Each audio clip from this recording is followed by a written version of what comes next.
If you've clicked on this video, you're probably either just starting rhythm games like the one on screen, or you want to improve. So I'm going to give you some tips on how to do that. Here are the games that these tips will apply to. The game I've spent the most time on and I've been playing the longest is Funky Friday, so I'll start there. Here you can see just how much time I've spent in Funky Friday, with 272 hours in total. 64 is my highest win streak, and my total wins is 1085, but most of the time I play in solo mode. To get started, I'm going to give you some basic tips for using the settings, which include the arrow key settings as well. When you load into the game, obviously in the top right there's the leaderboard, and then in the top left corner there's actually a few options. One of them being an arrow and one of them being a cog. Now, there are a lot of settings in this game, but a lot of them you don't need to touch, so I won't worry too much about them. I'm going to do a quick overview of a few things you should turn on and switch off before you start playing the game. If your device is prone to lag, I'd recommend turning these on for smoother gameplay.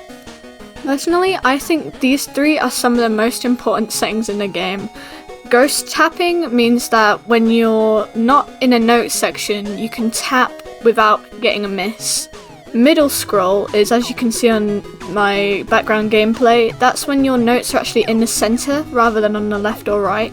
And opponent arrows for middle scroll, I'd recommend turning this on so you can see your opponent's arrows with middle scroll on.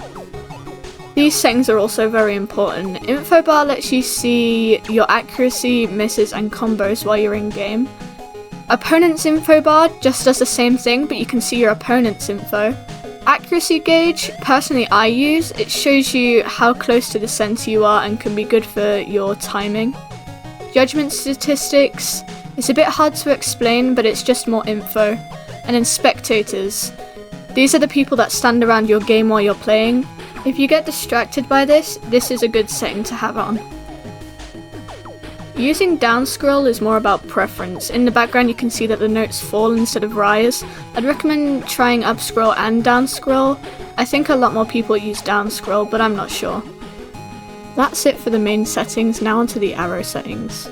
As you can see here, there are 3 sections to the arrow settings, as well as 4 key, 5 key to 9 key game modes.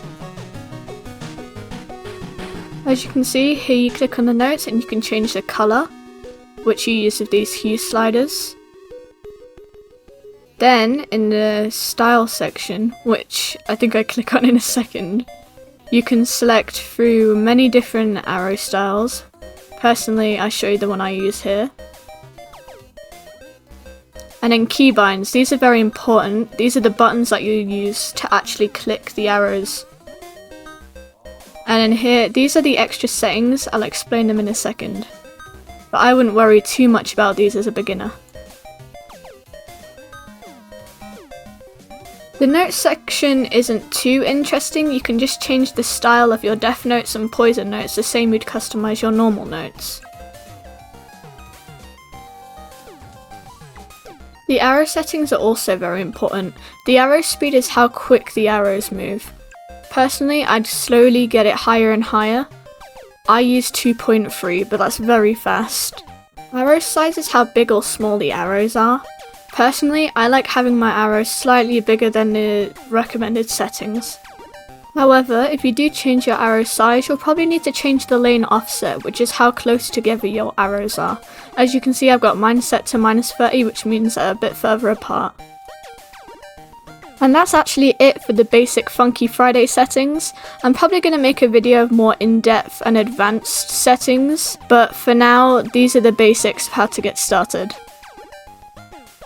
And now, this section is about FNB, or finite blocks in.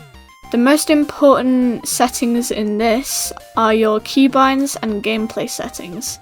In gameplay, middle scroll and down scroll are the same as in Funky Friday, as well as enemy arrows and other player stats. You can also change your scroll speed here, which is the same as arrow speed in Funky Friday. Again, if you're prone to lagging, I'd recommend turning some of these on for smoother gameplay. In bot difficulty, I'd recommend having that set to hard or unfair. In the UI customization, you can change your arrow size. I haven't been playing FNB as long as I have Funky Friday, so of course there may be a few things I missed, and that's why I'd recommend you also go and watch a few other YouTubers' videos on these settings. For Project After Night, it's going to be a lot harder to explain things because this game isn't even fully released, it's still in development, but even with that, it's so well done. Honestly, it's probably one of the best Roblox FNF games to come out. Again, all the settings are underneath the cog. Here in gameplay, you've got down scroll, middle scroll, ghost tapping, scroll speed, and you want to turn force scroll speed on. And then I'd recommend having a look through preferences. Most of the most important stuff is in gameplay, but it might be worth having a look through here. And then of course, at the top of the keybinds, you've got 4K keybinds. But of course, there's the other options as well. As you can see in this clip, Project After Night runs really smoothly. I mean, I could make a whole video about this game. 3, 2, 1. Now I'm going to give you some general tips on gameplay while in game. A lot of beginners actually try to look at every individual note as it falls down the screen to get the right timing, when really you want to be looking at around the center, slightly lower than the center on the screen, so you can see every single note.